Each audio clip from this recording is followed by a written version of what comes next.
In this video, I'm going to talk about the next pillar of Jainism, Aparigraha. So, this is a very important pillar of our religion, Jainism. So, the philosophy is it is a philosophy that holds that no one or anything possesses anything. Virtue of non possessiveness, non grasping, or non greediness. So, when you do this, your mind becomes completely empty. You align yourself to the empty space that we are in. We are not running after material things, after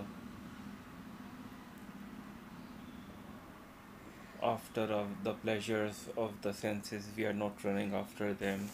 We are not running after nourishing our body. We are not nourishing our senses. The mind becomes completely empty.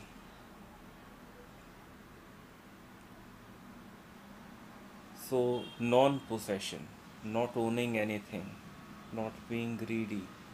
So, if you do not know, I will tell you Digambar Jain monks renounce all family ties, they renounce their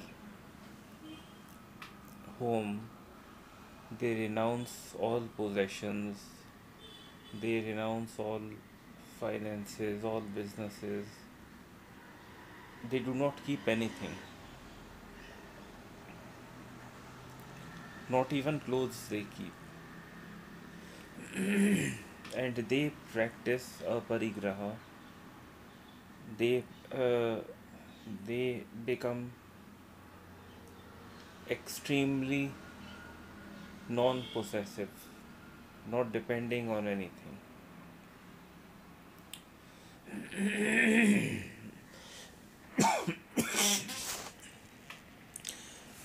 Of course, in this material life, not all the Jains are doing this, but only few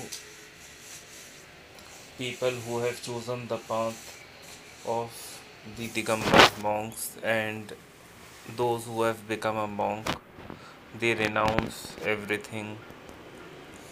But why they are doing this? Why they are following a parigrah? So what I make out of it is, what I understand and what I feel is, they are conditioning their soul. They are conditioning their soul to become non-possessive of anything. And how this is going to help them is, it is going to help them go into a state where they are just meditating. They are not taking any rebirth, and they are just sitting there meditating in lotus posture, not focusing on anything, because they understand that the process of birth and the process of death and the samsara, where death is permanent. There is going to be injury, there is going to be lot of pain, there is going to be lot of emotional troubles, there is going to be lot of emotional upheaval. And this is our human life, where we have so much support of the communities. We have our family members to take care of ourselves, but in other forms, because Jainas believe that a human soul can go into so many different life forms, and there it will need to suffer unbearable amount of pain. And why they sit in the fifth dimension? I will mention this as fifth dimension because I need an entity to explain to you what the concept is, what I believe the concept of Jainism is, because a lot of texts have already been lost, and whatever that the Sankaras said, we do not know, we do not have any texts written by them, what people tried to interpret what they said, those came out. And over a period of time, over the division of the sect of Jainism between Shwetambar and Digambar and various other groups, they stuck to their own methodologies, they stuck to their own scriptures. So we have to understand from their tenets, like what the Tirthankaras may have said, what they were trying to achieve sitting alone in a jungle, meditating, renouncing all the things, renouncing all pleasures, renouncing all comforts, not owning anything at all, becoming enlightened with this knowledge.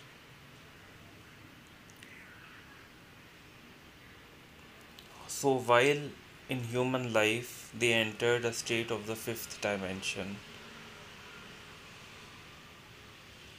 again, I'm saying fifth dimension is my own creation because what they are mentioning is, let me show you. They are mentioning Anekantavada, non absolutism.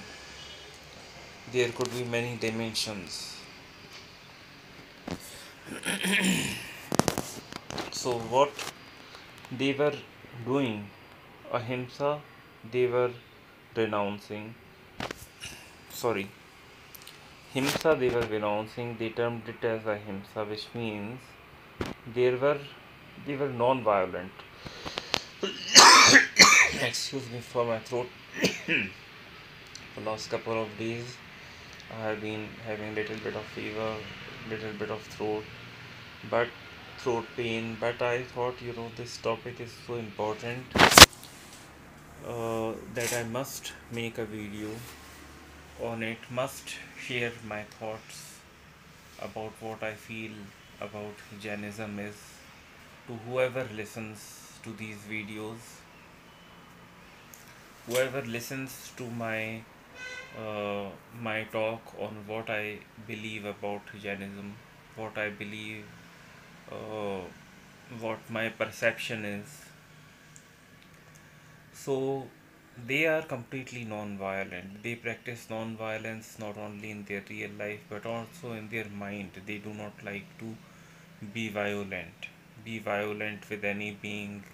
They do not bring such thoughts in their mind itself. So that is ahimsa.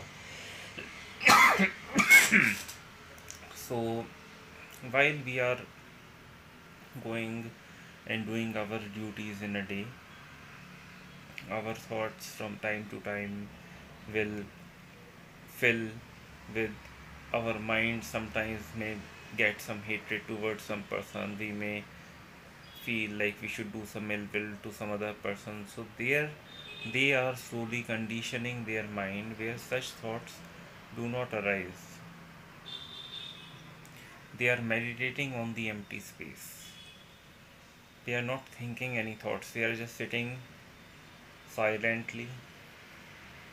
They are sitting without focusing on anything. So when some person does meditation, they say imagine this beach and all, imagine that you're breathing, see that your breath is going in and out. But what these Sankaras are doing, when they have such tenets of ahimsa, they have such tenets of aparigraha. So what they are doing is they are doing nothing at all. They are focusing on nothing at all, and if they are focusing on nothing at all, their mind is not going to be colored. Their meditation becomes pure. So for example, any material thing is there. It can be, for example, glass is there. It can be molded to make various different shapes, glasses of various different shapes, which will hold that object according to its shape. So why the Tirthankaras want to mold their thoughts into, why do they want to make their thoughts, they want to objectify their thoughts. So they are not objectifying anything. Total emptiness. No thoughts no thoughts are arising, no feelings of violence, remorse, revenge, sadness, they are arising. No thoughts of material greed, any pleasures is arising. No family ties are calling because they have renounced everything.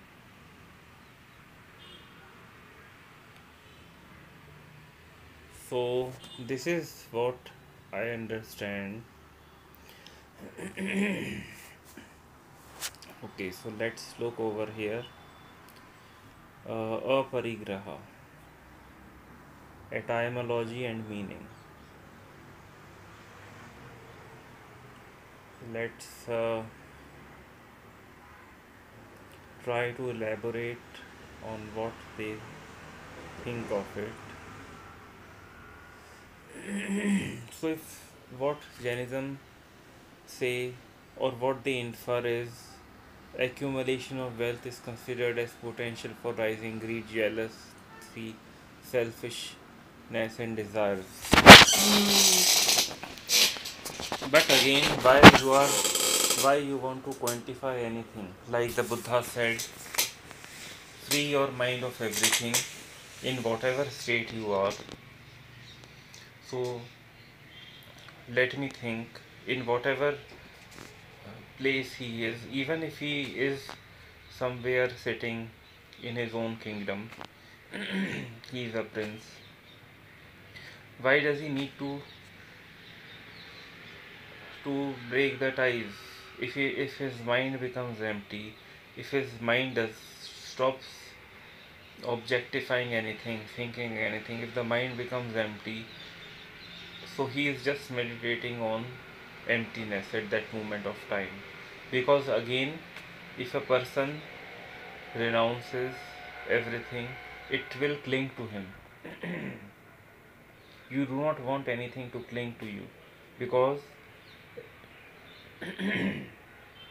when we have a human body, the truth is that we are in a dimension of space and time, and we cannot stop it. We cannot stop time. The time will pass, the body will age.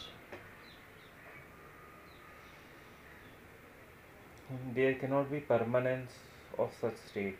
There is going to be impermanence. There is going to be pain. There could be a period of time where person is completely in meditating, he is not feeling anything. But as we are bound in this body, we are conditioning our soul to become non-possessive of anything, to have to develop ahimsa, to develop aparigraha. Through that, we can go into the state of anekantabda. I could be mispronouncing. So, but why do you want to go in anekantabda? It is helping you uplift your state current state of affairs, because today man has so much worries, children are so much worried, people have so much tension, frustration, anger within themselves, their mind sometimes becomes filled with hatred. So it is as if a movie is playing. A movie starts playing in the mind, a man starts dancing according to what he sees or the tune that is playing. So what they are trying to achieve is they are trying to get their mind into a state of absolute calm, absolute peace, so that they can come into a state where they can take the right decisions. Even though they are kings, even though there is a CEO of a company, once he starts to practice these concepts, he can experience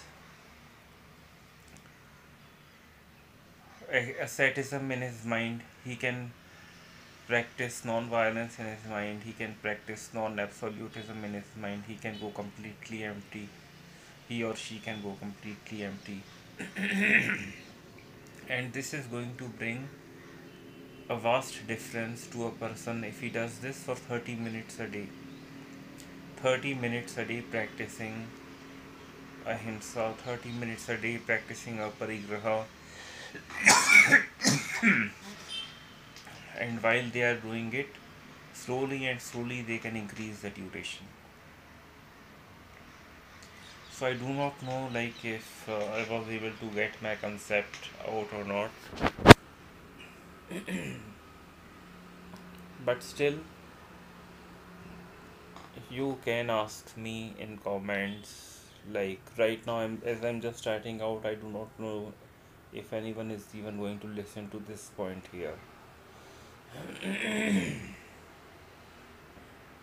But if you have listened to this point, then do give it a like and leave a comment,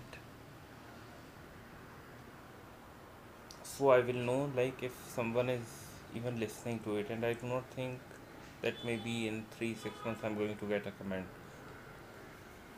uh, so anyways, I'm going to stop over here, and in the future videos I'm going to share with you some of my thoughts, which I'm going to share with you in a kind of a discourse and a talk way, where I'm showing you my screen also, and I'm talking side by sides, and hopefully like my throat will become better. I'm taking a few medicine and all. I'm taking azithromycin. Hopefully I become better so I can record without these distractions. So I hope I was able to convey some points to you, and do try this kind of a meditation where you are meditating on ahimsa and aparigraha, and tell me like how it feels. Does it calm you? What effect it has on you? So in hopefully in the future of my videos, I'm going to share some, I'm able to elicit, to take out some knowledge of this very deep and complicated religion, which many people still do not understand. So let's stop over here.